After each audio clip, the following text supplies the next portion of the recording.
सार्वजनिक बांधकाम विभागात गेली 34 वर्षे उल्लेखनीय सेवा बजावणारे उपविभागीय अभियंता पांडुरंग सोनवणे यांना महाराष्ट्र गौरव पुरस्कार प्रदान करून सन्मानित करण्यात आलाय।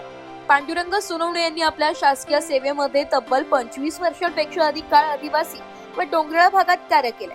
या कालावधीत त्यांनी रस्ते, शासकीय इमारती तसेच लहान मोठे पूल इत्यादी प्रकारची अनेक विकास कामे उत्कृष्टरित्या पूर्ण केली। दुर्गम भागातील नागरिकांना मूलभूत सुविधा उपलब्ध करून देण्यात त्यांचे मोठे योगदान राहिले।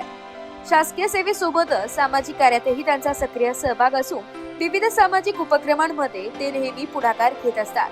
त्यांच्या प्रामाणिक कार्याची, विकासात्मक योगदानाची तसेच सामाजिक बांधिलकीची दखल घेत त्यांना महाराष्ट्र गौरव पुरस्कार देऊन गौरवण्यात आलाय।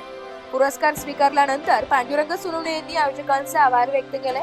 त्यांच्या या सन्मानाबद्दल सार्वजनिक बांधकाम विभागासह विविध स्तरातून त्यांच्यावर अभिनंदनाचा वर्षाव होत आहे। माननीय बागमार साहेब यांनी आयोजित केलेल्या विशेष उल्लेखनीय वेगवेगळ्या क्षेत्रातील वेगवेगळ्या विभागाचे जे अधिकारी किंवा सामाजिक क्षेत्रात काम करणाऱ्यांचे उल्लेखनीय कार्य केलेल्यांचा सत्कार आयोजित केला। त्यामुळे मी ते आयोजकांचे मनपूर्वक आभार व्यक्त करतो। मी पांडुरंग सोनवणे सार्वजनिक बांधकाम विभागात उपविभागीय अभियंता पदावर कार्यरत आहे आणि गेले माझ्या 34 वर्षाच्या सेवेत मी जवळपास 25 वर्षापेक्षा जास्त कार्यकाल आदिवासी भागात चांगल्या प्रकारे काम केले।